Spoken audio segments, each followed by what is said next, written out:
రారా అన్న పక్కెళ్ళ నుంచో. నీ పేరేంట్రా? కాయల్. నువ్వే పెద్ద ప్లేయర్ అని విన్నాను. ఏమాట ఆడతావురా? వాలీబాల్. గోల్ కొడతావా నువ్వు? అటుపోయి నిల్చో, కొట్టిన తర్వాత పోతులే గాని. ఎన్ని కొడతావు? వీళ్ళల్లో ఒకరిని బెంచ్ ఓనర్ని పిలువనే లేదు. పిలవడానికే వెళ్ళారు. మీ ఊర్లో కాలేజ్ లేకనా మీరు ఈ కాలేజ్కి వచ్చారు?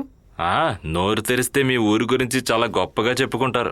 మా నాన్న ఇక్కడే చదువుకున్నారు, అందుకే నేను ఇక్కడ చదువుకోవడానికి వచ్చాను. కానీ ఆ ఊరోళ్ళు చాలా అందంగా ఉంటారు. రేయ్, ఆ లూజ్ గడు వైలెన్ తీసుకెళ్ళాడు కదా. వాడు ఫాదర్ రూమ్ గడప దగ్గరే ఉన్నాడు. ఇదెవరు? బెంచ్ కారు ఓనర్ వచ్చేసారు. రండి రండి, వెల్కమ్ వెల్కమ్. అయ్యో, నేను కొంచెం నిద్రపోయా. ఇక నిద్రపోకుండా నేను చూసుకుంటానులే. ఇంకేంట్రా విశేషాలు? ఇక మీదట మిమ్మల్ని మేము నమ్ముకున్నాం. మిగతా వాళ్ళంతా ఆటోలోనో వచ్చారు.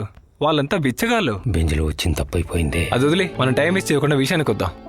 ఈ బెంచ్ కార్ ఓనర్తో మేము 5 స్టార్ హోటల్కి వెళ్ళి మేము కొంతమందికి కొంత ఫుడ్ ని తీసుకొని వచ్చేస్తాం.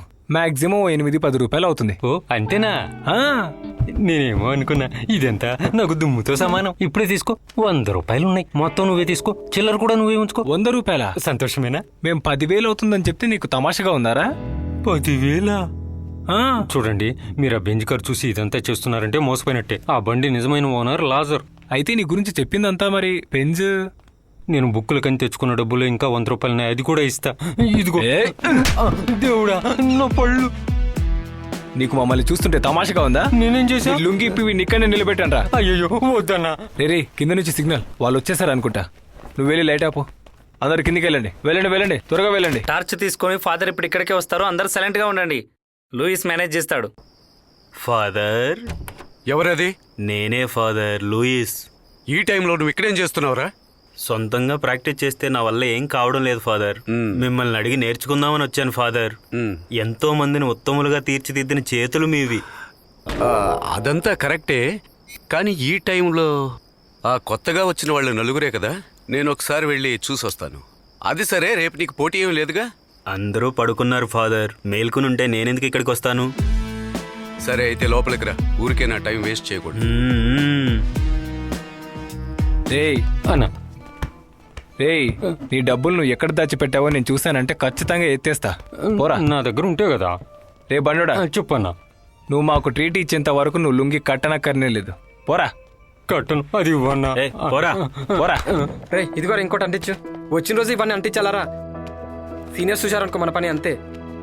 ఏదైనా దేవుడి ఫోటోలు అయితే పర్వాలేదు. నా ఈ దేవుడి గురించి ఏదైనా ప్రాబ్లం చేస్తే నేను చూసుకుంటా. ఇక ఊర్లో ఎవరూ లేనట్టు. రెహమాన్ అంటే నీకు అంత ఇష్టమారా? ఇష్టమానా? నేను ఎప్పుడన్నా చెన్నైకి వెళ్తే ఈయన చూస్తా. ఒకవేళ చూడకపోతే వెళ్ళి నిల్చొని స్టూడియోని చూస్తా. ఇక ఇదైనట్టే. ఈ తలుపు గడిని శబ్దం చేయకుండా వేయమన్నా విజయ్ చెంప మీద వాళ్ళు చల్లున వేసినప్పుడు భలే శబ్దం వచ్చింది. అవును, బాగా శబ్దం వచ్చింది. ఏంటి విజయ్, టైర్డ్గా ఉందా? అయ్యయ్యో, నా వల్ల కూర్చోవడం అవట్లేదు, పడుకోవడం అవట్లేదు. వాళ్ళు కొట్టిన దెబ్బలకు ఒంట్లో ఎరి బ్లాక్ అయిందనుకుంటా. గ్యాస్. సీనియర్సే అయి ఉంటారు. నేను చూస్తా. సందేహమే వద్దు, వాళ్ళే చెప్పారు కదా. విప్పేయ్. ఇప్పేసాడు కదా, తెరవచ్చా? ఇదెవరు కొత్త అవతారం? హలో, నా పేరు సంజు. ఏంటి, ఎవరు పడుకోలేదా? నేను నిద్రపోవడానికి చూస్తున్నామన్నా. అన్నా, నేనేం సీనియర్ని కాదు, ఈ రూమ్మేటే. ఈ రూమ్ కి ఫస్ట్ వచ్చింది నేనే. ఉదయమే వాళ్ళ రూమ్ కి తీసుకెళ్లి డ్రెస్సులన్నీ ఉతికించారు. ఒళ్ళు హోనం అయిపోయింది. నాకు ఇప్పుడు తృప్తిగా ఉంది. ఎందుకు, నీకు గ్యాస్ అంత పోయిందా? నాకన్నా ఎక్కువ పని చేసిన వాళ్ళు ఈ రూమ్ లోనే ఉన్నారు కదా, అందుకే అందరికీ గుడ్ నైట్. ఇంకా అవ్వలేదా? విప్పు. ఇప్పేసా. Hello, Anil Kumar. Hi Hemanth. Hi Arjun. Muralikrishna. Sanju. Hello. Vijay. Hi. అర్ధరాత్రులు హాయ్ అని చెప్పి ఉతికేస్తారేంటి మనల్ని? ఒకవేళ ఫస్ట్ ఇయర్ అంటారేమో. మీరు ఫస్ట్ ఇయరా? అవును. వృధాగా లుంగి ఇప్పించారు. సారీ, కొంచెం లేట్ అయింది. పర్లేదు, టెన్షన్ పడ్డాం. ఓ మిత్రమా, ఆ తలుపుకి గడేసి రావాలి, సరేనా? ఈ లుంగి ఇప్పి వేసుకోవడానికి చేతులు నిప్పుడుతున్నాయి. ప్రశాంతంగా నిద్రపోనివ్వట్లా. ఉదయాన్నే లేచి చదువుకోవాలి కదా.